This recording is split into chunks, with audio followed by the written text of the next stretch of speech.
আমার বোনরা যারা বেপরদা হয়ে চলাফেরা করে, আর আমার ভাইরা যারা মনে করে পর্দা শুধু মহিলার উপরে ফরজ, পুরুষের কোনো পর্দা নাই, উভয়কে বলতে চাই, ভাই তুমি তোমার চক্ষু অবনত করো, লজ্জাস্থানের হেফাজত করো।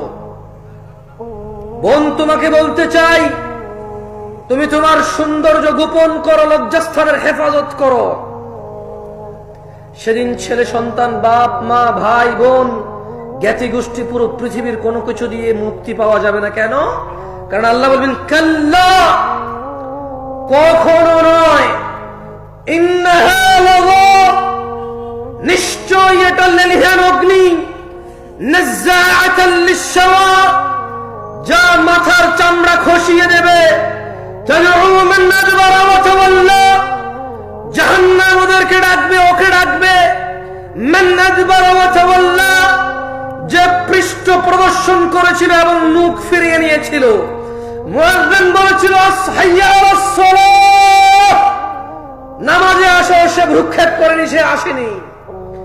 ওয়াইজিনরা, খতিবরা, ইমামরা, মুহাদ্দিসরা, মোল্লারা, নেক মানুষরা বলেছিল বিয়েতে গায়ে হলুদ বাজাস না, এ গান বাজনা বাজাস না, পৃথিবী ধ্বংস হবে, এইসব বাদ্যযন্ত্রের কারণে ভূমিকম্পনে পৃথিবী চৌচির হয়ে যাবে। কেউ সেটা মানেনি, কেউ মানেনি।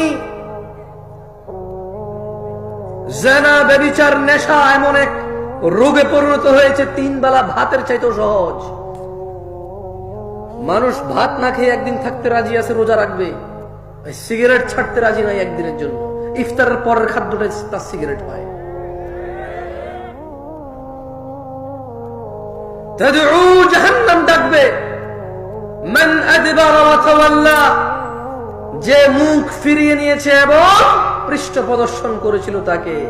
ওয়া জামাআ ফাআওয়া, আর সম্পদ জমা করেছিল যে অতঃপর তা সংরক্ষণ করে রেখেছিল। কত মিসকিন, ফকির, কত অসুস্থ মানুষ, কত দ্বীনি কাজ, কত আল্লাহর কাজ, কত আল্লাহর পথ, কত জায়গায় সম্পদের জন্য থেমে গিয়েছে, গতি কম হয়ে গেছে, বেগবান হতে এটা কত প্রবলেম করতে হয়, পোহাইতে হয়, কিন্তু সে তার সম্পদ রেখেছে এবং জমা করেছে। জাহান্নাম ডাকবে যে পৃষ্ঠ প্রদর্শন করে এবং মুখ ফিরিয়ে এনে যে সম্পদ জমা করে ও সংরক্ষণ করে রাখে।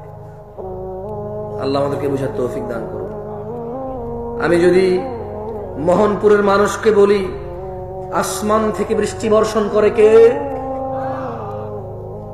কে মায়ের গর্ভে পুত্র অথবা কন্যা সন্তান দান করে?